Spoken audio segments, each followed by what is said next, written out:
चुनाव के पहले जो पॉलिटिकल पार्टियां बड़े बड़े मुफ्त के वादे करती हैं, हमने उसको चैलेंज किया है सुप्रीम कोर्ट में। और बहुत बड़ी हमें खुशी इस बात की है कि सुप्रीम कोर्ट इस मामले को सुनने के लिए 3 जजों की बेंच बनाने के लिए तैयार हो गया है। जब हमने पीआईएल फाइल किया था तब इसको सुप्रीम कोर्ट की 2 जजों की बेंच सुन रही थी। सुप्रीम कोर्ट ने केंद्र सरकार को नोटिस जारी किया, केंद्र सरकार से भी पूछा, इलेक्शन कमीशन को नोटिस जारी किया, इलेक्शन कमीशन की ओपिनियन मांगी। सुप्रीम कोर्ट ने टैक्स पेयर्स के बारे में भी कहा है कि एक एसोसिएशन अपना टैक्स पेयर का भी बनना चाहिए, उनकी भी इनपुट आना चाहिए, उनका भी फीडबैक आना चाहिए, आरबीआई का इनपुट आना चाहिए, कैसे इस फ्रीवीज सिस्टम को रोका जाए जो मुफ्त रेवड़ी का कल्चर है। इसके बारे में सुप्रीम कोर्ट ने सबसे ओपिनियन मांगी है। सुप्रीम कोर्ट ने मुफ्तखोरी रोकने के लिए आरबीआई की ओपिनियन मांगी है, फाइनेंस कमीशन को ओपिनियन मांगी है, इलेक्शन कमीशन को ओपिनियन मांगी है, केंद्र सरकार की ओपिनियन मांगी है।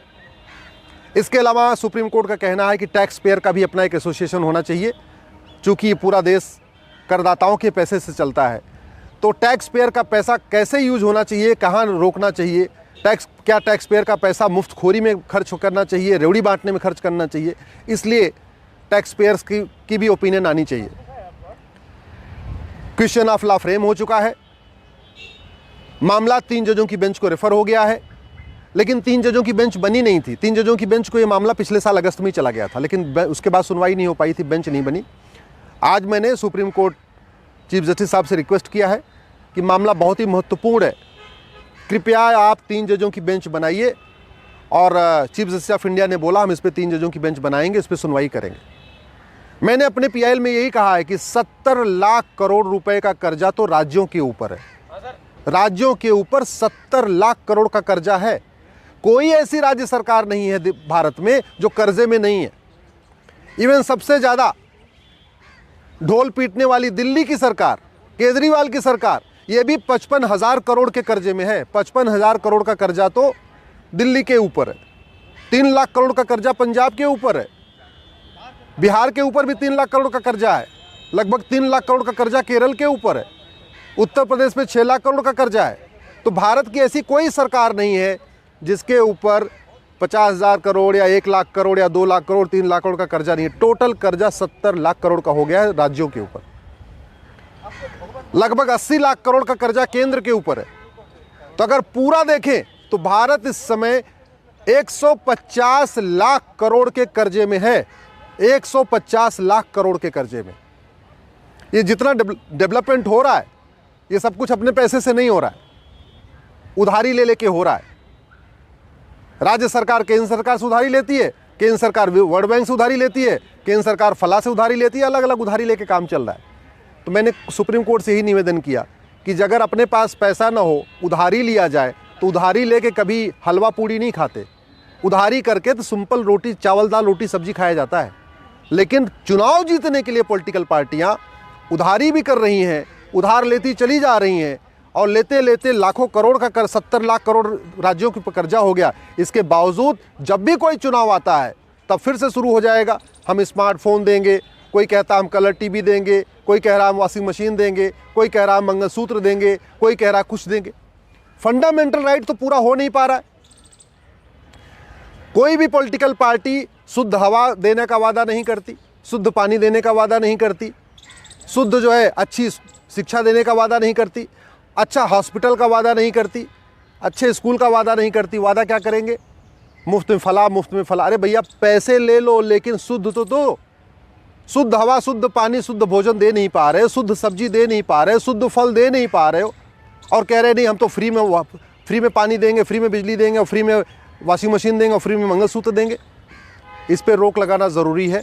अगर हमने नहीं रोक लगाया तो याद रखिए लंका की क्या हालत हो गई है आप सबको पता है, पाकिस्तान की क्या हालत हो गई आप सबको पता है, अफ़गानिस्तान की क्या हालत हो गई है सबको पता है। वहाँ की अर्थव्यवस्था चरमरा चुकी है। भारत में जिस तरीके से कर्जा लेके हलवा पूड़ी खाया जा रहा है, जिस तरीके से कर्जा लेके भी लूटपाट चल रही है, जिस तरीके से इतना देश के ऊपर कर्जा, इसके बाद भी भ्रष्टाचार कम नहीं हो रहा है, मुफ्तखोरी बढ़ रही है, इस पर अगर रोक नहीं लगाया गया आने वाले टाइम में हमारी इकोनॉमी भी कोलैप्स हो जाएगी। आप सब भी इस पर आवाज़ उठाइए, मुफ्तखोरी के ऊपर आवाज़ उठाइए, मुफ्तखोरी के खिलाफ़ बोलिए, सोशल मीडिया में लिखिए, इस वीडियो को अधिक से अधिक शेयर करिए, लोगों को पता तो चले कि ये जो राज्य सरकारें मुफ्त का वादा करें उनके ऊपर कर्जा कितना है। दिल्ली जहाँ मात्र 2 करोड़ की जनसंख्या है, खूब टैक्स भी आ रहा है, खूब लोग टैक्स भी दे रहे हैं, उसके ऊपर भी 55,000 करोड़ का कर्जा है दिल्ली जैसे राज्य के ऊपर। यूपी, बिहार, बंगाल की तो आप बहुत पीछे छोड़ दीजिए। बिहार के ऊपर 3 लाख करोड़ का कर्जा है, बंगाल पे 3 लाख करोड़ का कर्जा है, केरल पे 3 लाख करोड़ का कर्जा है, उत्तर प्रदेश पे 6 लाख करोड़ का कर्जा है, उत्तराखंड पे 3 लाख करोड़ का कर्जा है, राजस्थान पे 3 या 4 लाख करोड़ का कर्जा है। सारे राज्य सरकारें घाटे में चल रही हैं, लेकिन चुनाव के समय सब पूरा एकदम ऐसे दिखा रही हैं जैसे सबके पास पैसा है। और एक बात और, ये जो पॉलिटिकल पार्टी वादा करती है ना मुफ्त में देने का, ये कोई अपनी फंडिंग से नहीं करती हैं। कोई पॉलिटिकल पार्टी जो उसको चंदा मिलता है उससे कुछ भी फ्री में नहीं देती है। जो यहाँ पे करदाता टैक्स देते हैं उन्हीं में ही अपना नाम कमाती है। तो पैसा करदाताओं का और नाम कमाती हैं पॉलिटिकल पार्टियाँ। पैसा करदाताओं का और नाम कमाते हैं नेता कि मैंने ये दे दिया, मैंने ये दे दिया, मैंने ये दे दिया। भाई कोई भी नेता अपने जेब से कोई 1 रुपये खर्च करता है क्या? कोई पॉलिटिकल पार्टी अपने जेब से 1 रुपये खर्च करती है क्या? पैसा किसका है? हमारा और आपका। तो हमारा आपका पैसा सही से उपयोग हो, सही जगह उपयोग हो, उसका दुरुपयोग ना हो, मुफ्त रेवड़ी में उसका दुरुपयोग ना हो, इसके खिलाफ आवाज़ उठाइए।